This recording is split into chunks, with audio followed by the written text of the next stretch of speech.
Hello, Sara. I wonder whether you'd like to begin by introducing yourself to our listeners, to your fellow clubmates. Lovely to be here and good to see you. I'm Sara Ward and I've been a Condor for about 6 years now, I think. So my day job was working for the NHS, but I've been a keen cyclist since I was in my 20s and discovered that a bicycle could be a means of transportation as well as just a thing you play around on when you're a child. And my background with the Condors, I've been in many clubs, or several clubs in my time. But my background with the Condors started when I moved back in to start working in the city of Oxford and saw this as an opportunity to join a club that had a really good diverse group of people and cleverly sort of slope away from work early on a Tuesday night to go out with them. Yeah, I'm sorry, I've got something else booked. I need to go now. Yeah. So, thank you for that overview. I guess one of the questions that seems important here is what brought you to Condors, because there's lots of clubs in our area and you, as you've hinted, you don't live in the city, so you wanted to join the club for a reason, I guess, and I wonder what that was. Yeah, well, at that time I was working in the city when I joined them, and in fact had wanted to join them from outside the city and not got round to it, but that was the sort of tipping point for me. And I suppose it's probably fair to say that it's an interesting bunch of people. We just, you go out and you meet people from all sorts of different sides of work, people who are based in Oxford, people who aren't, people who are working, people who aren't. It was appealing to me that there were a lot of women in the club, but actually it was more important to me, I'm thinking about coming along to talk to you about it today. It's not just that there are a large number of women, and that's really good. It's not just that gender balance is the important part, and the fact that the men who are in the club are also positive and supportive of that diversity. So it was a really impressive group of people, really. And the first ride I went out on, I think I got conversations ranging from what to invest in to where people have been on holiday and how to make elderflower champagne. So it was all. And so that's how you made your fortune, I assume, beginning from those small investments. Exactly right. Yeah, I mean, it's nice to hear that, I suppose, what I think of as our feminist credentials are a source of real attraction for potential members. I think it's often implicit, but I don't remember hearing it just said as such. I came to this club because of how prominent the women were and the atmosphere of proactive gender parity that we were looking for. And the second part of that, I suppose, was that although I'm not the fastest cyclist in the world and never have been, I have been quite a keen racer in the past, and I was keen on the ability to do both the social and something that's a bit more competitive, a bit more stretching.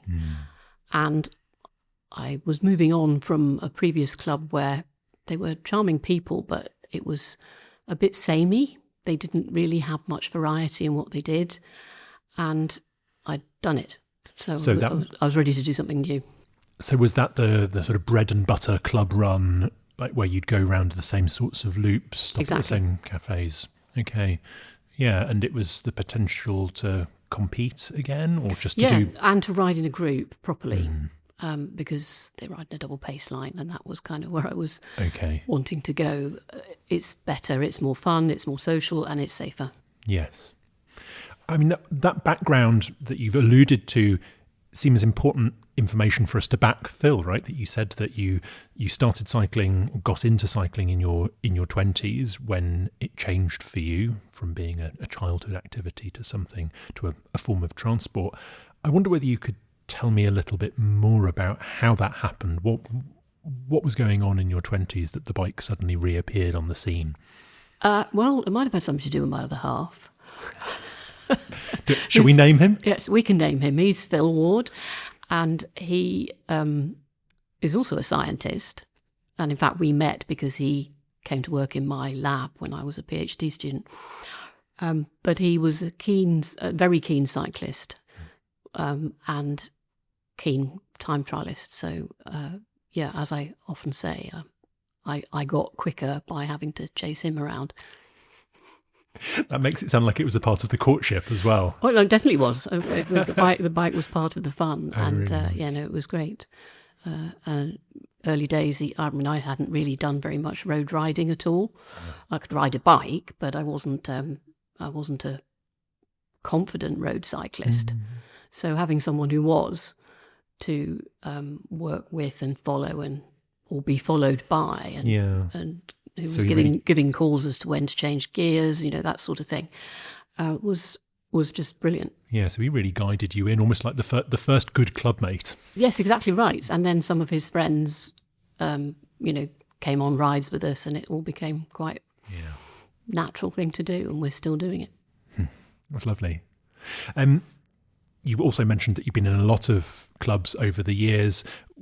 Whereabouts, is that because you've been moving around to different places, or just changing the sort of styles of riding you're doing? And a bit of both, I suppose. Yeah, I was based in just north of London when I was working in central London, and then moved to Oxfordshire from there, and was just outside Oxford in Radley. So could possibly have joined an Oxford club then, but then moved a bit further west, and then I'm now out in the villages just north of Wantage. So moved to clubs that were nearby, because it was far more reasonable to think that you might go out on the evening rides or on the weekends if they were nearby.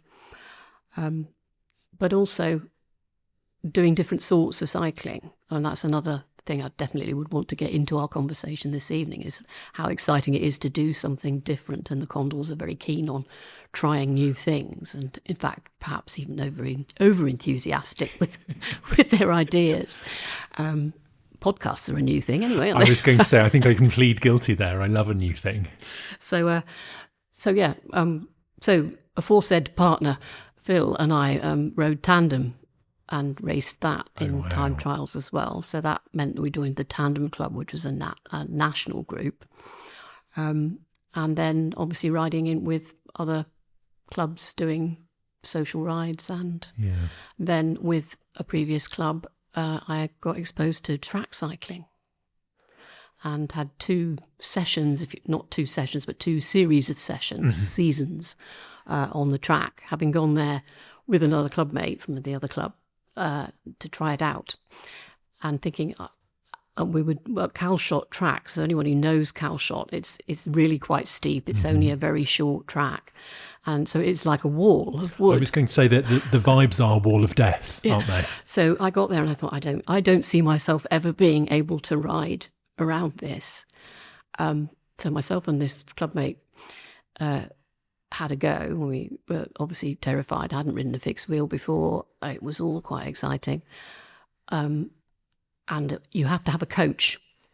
So the coach was there telling us to, what to do and how to behave. And by the end of that first session, we thought, I looked at this club mate and I said, "What did you think?" And we both went, it was so exciting. We just absolutely loved it. So, yeah. That's why moving around clubs was a good thing, because you get to do different things. Yeah, with every club comes a new opportunity, including things that you can't see yourself doing until you're doing it. Yeah. I mean, it really invites the next obvious question, which is, what's floating your boat at the moment? What's the new thing for you, or the latest thing? The latest thing? Well, I've done quite a lot of Zwifting over the last... Okay. Quite keen on that. From the point of view of it being there, you can't dodge it. You just need to put your shorts and your t-shirt on, and you can just do it, and stay inside and not get wet and salty and fall off. So I think it's great, and the really good thing about it is you do keep your condition over the winter, so you can come back in the spring ready to do something, rather than in the days of yore where you would lose condition over the winter and then take weeks to get it back, and then by June you're just about cooking on gas again, and then it's then you've got a few months to enjoy it before then you begin to cool off. That is a good thing, and I think it is a good thing, and it has brought some people. Importantly, I lead a weekly time trial for a virtual club. And a couple of my riders are quite elderly ladies. Nice. And it's great that they're still riding, because they wouldn't have the confidence to be out, in the snow and ice or in the potholey roads. Yes. So I think it's in public health terms, it's a good thing. Yes. So that, I think, is Galaxy. Yes, is that right? That's right. Do you want to say a little bit more? Because I think sometimes cycling clubs can be quite possessive about their members, right? The whole idea of a first claim club. But I like the idea that people can go and also ride with other clubs, with other teams. I think that's perfectly healthy. Do you want to say a little bit about Galaxy as an online club? Because it's clearly giving you something new. Yeah, I mean, it's huge and it's global. Okay. I've been riding with people from Namibia. One of my current team is out in Denver somewhere in the snow. Well, she's not in the snow, obviously she's inside doing it. But so yes, it's a huge diversity of people, because of course they come from all over the world. Obviously, there are some mad souls who ride at ridiculous hours of their day in order to ride with other people. But it's a great group. There are lots of women. There are lots of people who compete. There are lots of people who don't compete and just do group rides, and it just gets people together. And where we're doing racing together, we have a audio channel on Discord, which is really quite like doing it in real life. It's as good as it gets if it's not going to have real people in real time. Yeah, and it sounds like it also brings you things that you don't get in real life, as it were. Like you can't just ride with people from all over the globe at the same time. You ride with the people who are available in immediate proximity, a 10-mile radius that you get to gather together, whereas you're on a global scale of teammates, which is, I imagine, quite exciting. Yeah, and it's a good vibe, I think. Yeah. That sounds really lovely. All of this is hinting that competition is a part of what you enjoy with cycling. Do you want to tell me a bit about competition and what it currently means to you, what it has meant to you? Because it's not essential to cycling, right? It's not. No, definitely not. And I like the social side of cycling too. But it is a sport. Mm-hmm. So I do kind of go with the fact that it's good for everybody. You don't need to necessarily be racing against other people to be competitive. You can compete with yourself. And most of what I've done in the past has been time trials, and they are pretty much, as they say, against the watch, against yourself. You're always racing yourself. You're always trying to do a bit better than you did last time. So I am quite keen to promote that in other cyclists, I suppose, rather than just thinking that we're here to sort of potter along and eat cake. It's great to eat cake and it's great to potter along chatting to people, but I do really quite like there to be a goal. So I should probably go into the fact that for 3 years I was the training and development officer for the club. And I had a mantra that I went out and shouted, and I'm hoping that if I say this now, you're going to answer correctly. Training and development is for? Everyone. Everyone. Absolutely. So I'm very keen on that. And the Condors, I have only the Condors to thank for the fact that this track experience, the coach there told me, because I was moaning about my current club, and he said, you know what you need to do? He said, you need to get a coaching qualification. And the Condors was what got me that, really, because by joining it and then becoming part of the board and being on the training and development ticket, they supported me to get my coaching training done with British Cycling. So that sounds like a new thing that helped to push cycling forward, taking something which you'd always known about, that you have a certain kind of competitive element to your riding, but that you can develop that further and pass it on to other people, and maybe draw that out of people who don't see that in themselves. Indeed. And then I think you just have to set an aim for what you're going to do. And it doesn't matter what it is. And that's where coaching comes in, it's what do you want to achieve? And how do you think you're going to achieve it? And it's all about getting people to bring it from themselves. They have the solution to their problem, whatever it is. You just have to help them get there. Yeah, I mean, this is making me think of person-centered therapy. The idea that you do deep down know yourself, but you often need someone there to show you that you know yourself. So, yeah, that's really interesting.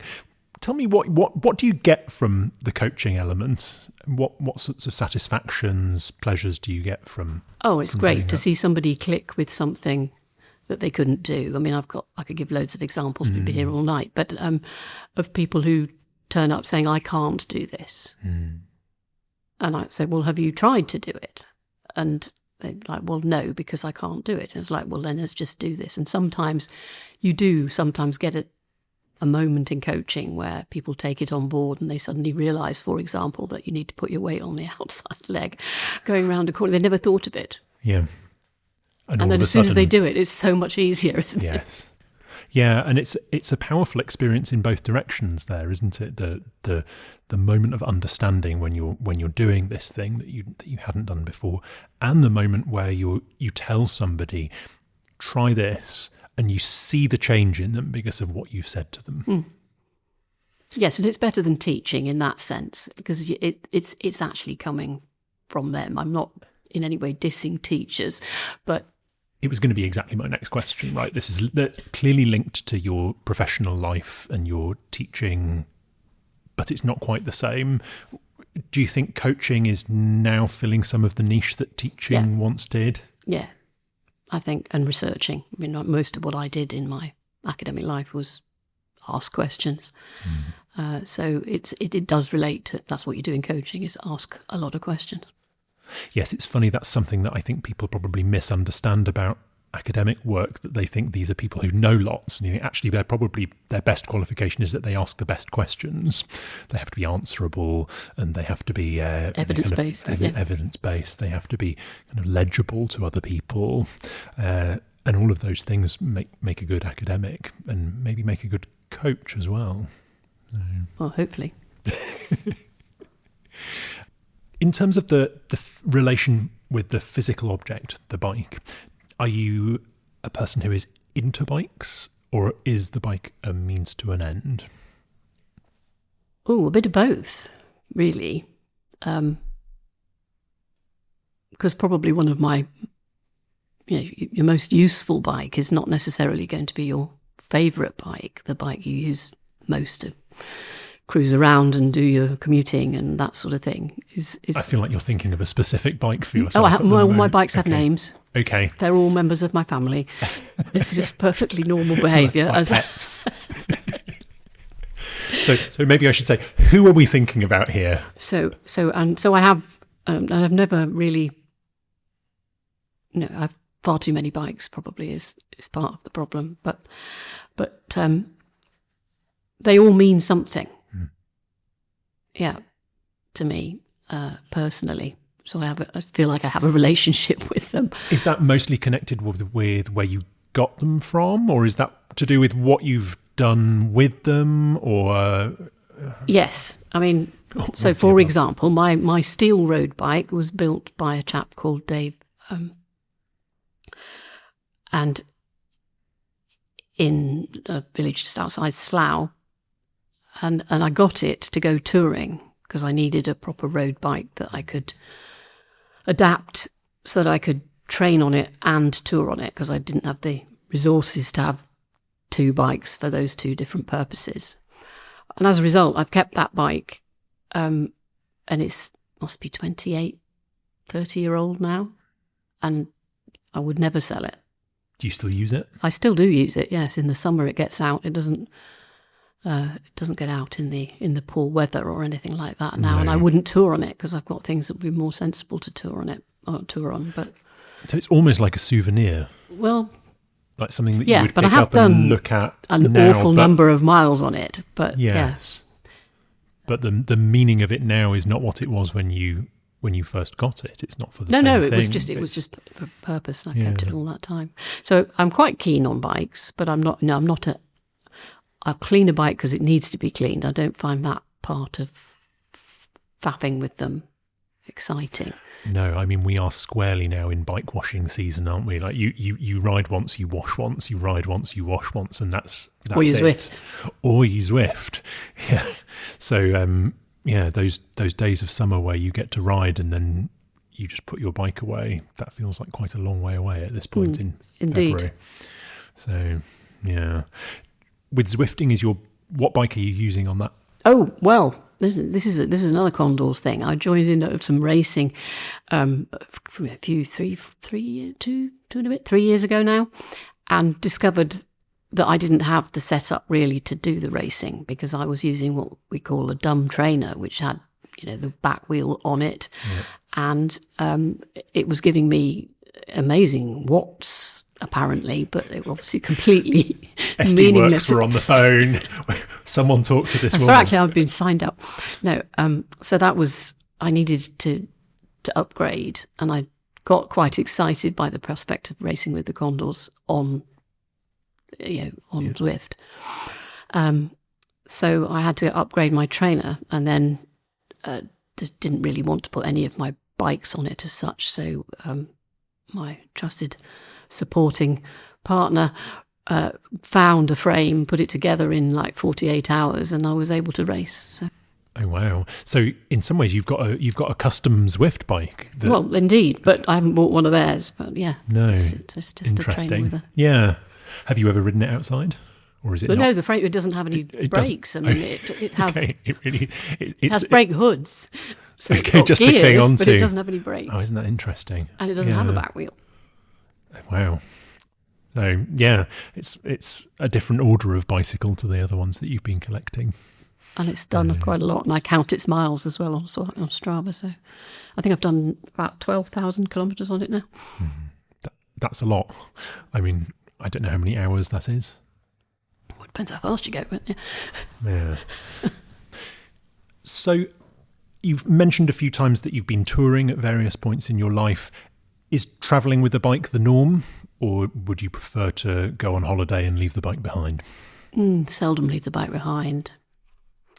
I think if I could only do one other sort of cycling again, it would be touring.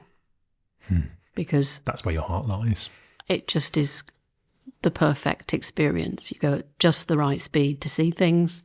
You can see over hedges and into people's gardens, and you just can go all day in the sun, ideally in France or somewhere like that. I'm a Francophile.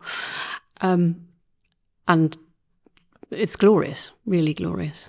So yeah, I wouldn't be without that, even if I had to give everything else up. Yeah, I can tell from your response that holds quite a special place for you. Where have you ridden that springs to mind when you think of the pleasures of touring? Well, mostly the continent in Europe. I've been to the Alps, I've been to the Pyrenees. The last big tour we did was to cycle down to Portsmouth, get the boat to we were supposed to go to Santander. We ended up going to Bilbao for reasons I don't need to bore you with, and then rode across France to Narbonne. Oh wow! Through from that's Spain from the Atlantic to the Med, basically. Oh, that's really cool. Yeah, and it was a glorious. I think it took us 12 days of actual riding. And we had a couple of days where we stopped 2 nights in one place just to do the washing. And red hot? And it was hot, sunny, and fantastic. And we got the bus back to the UK, you could do a place-to-place ride. Otherwise, you have to do loops all the time and start somewhere and finish at the same place. So we got the boat down to Bilbao and rode across from Spain to France, and then the bus back. Yeah. Are you a light tourer? I mean, bikepacking is the trendy term, right, for what used to be called touring, just when you're carrying less stuff. Do you carry as much as you possibly can? Do you try and carry as little as you possibly can? It's different when you're in a pair, I guess. Yes, if you've got 2 back panniers and then a bar bag each. And, well, there are some people who say if you're camping and it's uncomfortable, then you're doing it wrong. But we do camp because we do like the flexibility that gives you. So I have a lightweight tent. But no, I'm definitely an old-fashioned tourist with a rear rack and a front bar back, not front rack though. And enough stuff to feel comfortable. Yeah. Rather than just sheltering in. My panniers are usually about 11 kilos. Okay, on the back. That's plenty. And I guess you're sharing the load with Phil as well, so you can be strategic about. And the children, they came too. Oh, really? Mm-hmm. Okay. We took them to France touring, and they complained bitterly. And I'll have to share this with our listeners that actually, though they were really felt that they were being hard done by being taken on this tour, I have since discovered that they're a bit older now, and they're using that as the example in an interview where they say, "Tell us something about you that we wouldn't know." Oh, I see. Oh, I've ridden across France. So they wanted to complain about it, but they also want all of the credit now that this was great personality building. Yeah, well, good parenting work. I hope so. Do you still ride as a family at all? Yeah, we do. In fact, we have Zwifted with our son, just for fun, just once. But yes, and I'm going to have to declare this now. And if I do this, then I'm going to have to do it, aren't I? I have never ridden 100 miles in one day. Ah, interesting. And I've got to do it. And I have now a band of people who are working towards me doing this year, hopefully in the spring. So you've told a handful of people, and now this is the big announcement. Now I've told you. That's it. Yeah, I mean, everyone will know now. So yes, the plan is to go up and do it in Yorkshire, actually. Okay. There's a tour. A flat bit of Yorkshire? Well, there isn't much flat in Yorkshire, as you know. But we have this loop that goes out from York up to Ripon and round to the east and then back down into York again. It's called the Tour of the Ancient Relics, and I think that's well named. Okay, right. I'm going to be gentlemanly and say I'll let you say that, but I couldn't possibly comment. Right? I mean that sort of answers another question which I had for you, which is what does 2026 hold? That's a big target. It is. I mean, I think I can do it, but it'll be a long day. Yeah. Yeah, I mean, for me, the question is, how have you avoided doing 100 miles? Because you've had a lot of cycling in your life. Was it a conscious decision? Was it something that held you back from it? It's that bit further than... I suppose I'm a metric kid, so I've done 100k quite a few times. But the imperial ton, as they call it, has not yet happened. So how are you feeling about it? I mean, you seem very calm and confident, like... There's no reason why I shouldn't, but is that true? Are you calm and confident? No, it's a tough ask. I think it'll be a hard, long day, and I've done some long Audaxes in the past, and I will choose a day when the weather is benign, so it doesn't have to be any particular day. It's not like it's the date that you have to do it. So, but yes, I do need to get settled in and get some solid miles in. Do you have a month in mind at least? Yeah, April. Okay. Oh, that's going to be soon then. So you're going to have to look for your weather window, aren't you? Where it's all fair, not too windy, not too cold. That is exciting, though. Yeah. Well, I think the plan is to have a couple of dates in mind and then tweak it nearer the time. The way we're discussing this makes me think of those sort of land speed record things, like the conditions have to be right. It's that's a really good milestone, a literal milestone, and I guess you'll discover whether that is indeed too far or just. I'm hoping not. More is better. It's also true that if I say that to people, they tend to be surprised that I haven't done 100 miles. Yeah, I'm surprised. Yeah, I mean, it's not something you do every week, but I've I've just never done it. I mean, I guess it's one of those obvious things for cycling, isn't it? That what's a long way for one person is not very far for another. I had many years where I wasn't cycling more than about 3 hours, and then I've had years when my kind of bread and butter weekend ride would be between 5 and 6 hours, which is heading towards 100 miles. I remember doing Audax routes 200 kilometre one week, and then the following week I did 300 kilometres, and that felt fine. Whereas I couldn't do that now and wouldn't want to either. So I guess it's something that changes over time, isn't it? What is the regular distance that you would? So so just thinking to myself there, why haven't I done it is partly possibly because I quite like the pace rather than the distance. Short and fast rather than long and steady. Well, I'm not fast, but yes, short and faster. So I do tend to prefer to go out and do a fairly brisk 50k instead of 100. Yeah, I mean, watch this space. I'll be looking at Strava in April. No, that's it. Now it's out there now. That's right. It's going to happen.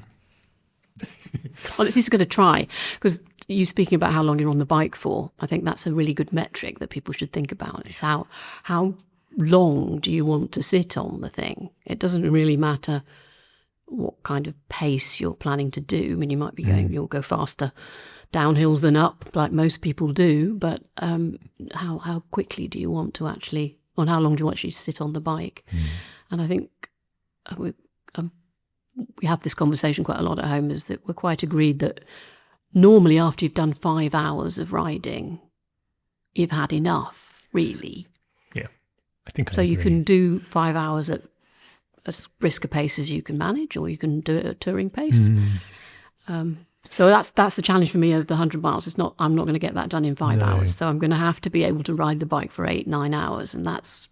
I mean, my feeling has often been that actually riding for the same amount of time going slower is harder, because there's literally more weight on your backside and less weight on your feet, and so actually it provides its own kinds of challenges when you're not pushing on the pedals hard, right?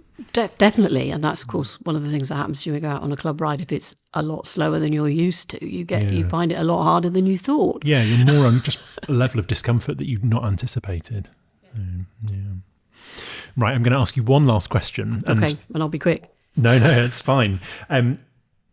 If you're not cycling, what's the hobby that we'd find you doing?